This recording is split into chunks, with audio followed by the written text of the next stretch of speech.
That time, Bill Maher absolutely ripped into Kaitlan Collins and CNN was savage. Truly a moment you can't forget. Just for the straight middle of the road. That's what I hear for 15 minutes, is it's great, and then Lonely Scott.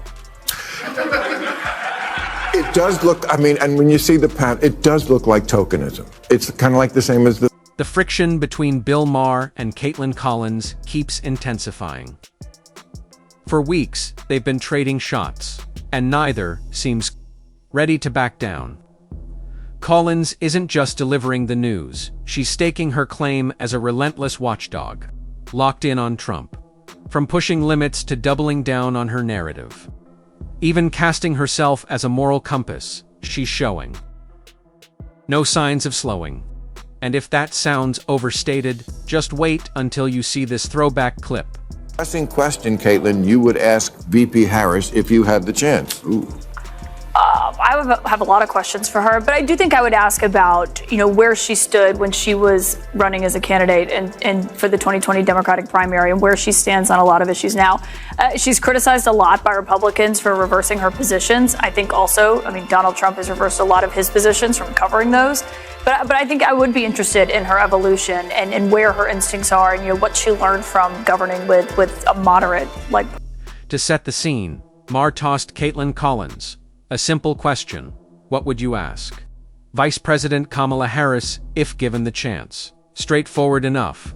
But instead of answering, Collins pivoted instantly, steering the conversation back to Donald Trump. For her, Trump isn't just a topic. He's a reflex, no matter the subject. His name inevitably takes center stage. The reliable button to push.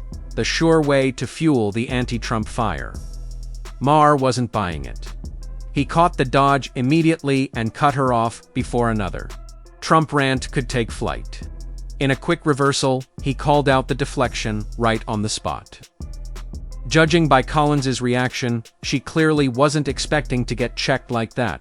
It's ABC debate. ABC debate. If it happens, I still think it's an open question. Really? Trump's going to go. He's got to. You think that Trump is going to pull out? I think Trump is nervous about it. I think I talked to a lot of sources in his world. I think he has really struggled with it. It's not just a narrative or a talking point from Democrats.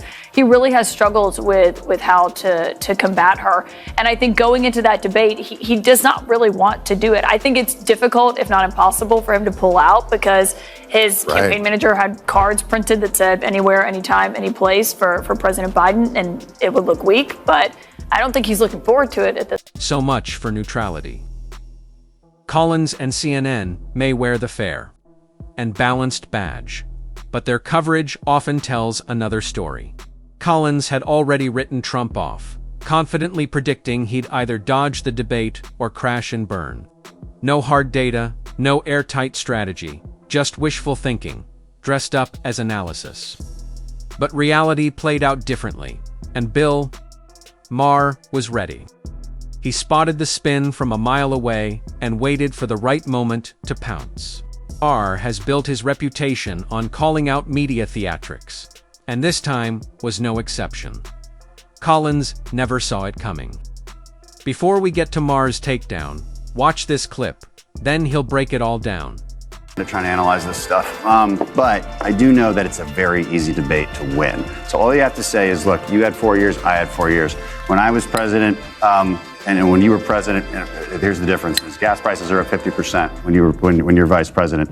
Electricity prices up 30%. Grocery up 22%. The list keeps going. Taxes were lower under Trump. They raised them under Biden and Harris. Regulations were lower under Trump. They raised them under Biden and Harris. Immigration numbers way down. They actually tried to stop the problem. Record numbers under Biden and Harris. This is a very easy debate to win because on the metrics, it's very easy to show side by side. Okay, but that's what his campaign wants him to say. But Donald Trump it's not a campaign where you just give him his talking points and he goes out there and delivers them. Yeah. Donald Trump is.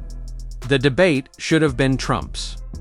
To win, all he needed was to draw a sharp contrast between his record and the current struggles under Biden and Harris on the economy, the border, foreign policy, and more.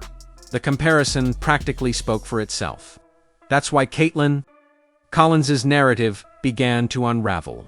she painted Trump as either too scared to show up or doomed to implode if he did. And if that spin fell flat, she added another. He'd lose anyway because he couldn't stick to a script. No evidence, no strategy. Just the same recycled talking points repackaged as analysis. But here's the truth. Trump has never been about scripts. His off-the-cuff style and unapologetic confidence are what fire up his base and what drive mainstream media critics crazy. Collins's take wasn't neutrality. It was pure bias. Maher saw it coming, waited for the right moment, and called it out, leaving Collins flat-footed and unprepared for the pushback. Because you were on Stephen Colbert's show, and he said something like, you guys at CNN just report the news straight. And the crowd burst into laughter. Look, I'm on CNN now. I guess we're on it right now. I mean, they show this show the next night. I don't know how we get away with it with all the fucks, but they do. And all these dirty jokes. But I'm glad, and I'm a big rooter for CNN. But that tells you a lot, doesn't it? I mean, how do you guys think you are doing in that arena of like, this is a terribly divided country. We're not only politicized, a lot of people just hate the other side. And CNN, in my view, should be the place where both sides can watch. How do you think you're doing with that? CNN is the place where both sides can watch. And I think, my show is evidence of that. We have lawmakers on from both parties. We'll have Elizabeth Warren on one night. We'll have Nobody's buying what Collins and CNN are selling. Those token conservative guest spots on CNN, RNT, aren't balance. They're window dressing. The numbers tell the real story. For every Republican voice, there are 4 Democrats or left-leaning panelists. That's not balance. That's an echo chamber. And when CNN does bring in a conservative, it's usually a never-Trumper, or someone who aligns with the left on most big issues. It's a tightly managed setup that lets the network claim fairness without ever allowing real dissent to disrupt the narrative. Viewers see through it. That's why ratings keep sinking. People are tired of fake neutrality, scripted debates, and bias dressed up as journalism. Yet CNN still clings to the illusion of being the gold standard in fair reporting, a facade. That cracked long ago. A place of credibility. I mean, look at what just happened in Chicago. We had 300 people from CNN on the ground covering that convention. There were several reporters from just our team alone on the floor, bringing it in real time to people. And I think CNN puts resources behind things and just brings a level of news that you don't get. Let's be honest about why CNN flooded the Republican convention with cameras and reporters. It wasn't about fair coverage. They weren't there to showcase policy priorities or the energy of the GOP base. They were hunting for gaffes, awkward clips, or anything they could spin into a negative headline. And if no one slipped up, problem, they'd spin it anyway. That's how the game is played. But when the Democrats hold their convention, CNN flips into full-on PR mode.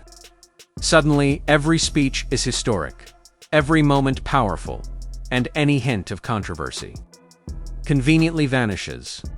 So, no, Kaitlan, don't pretend CNN was there in the spirit of balanced reporting. Viewers saw it for what it was, a search for dirt, not journalism. That's it for today's breakdown.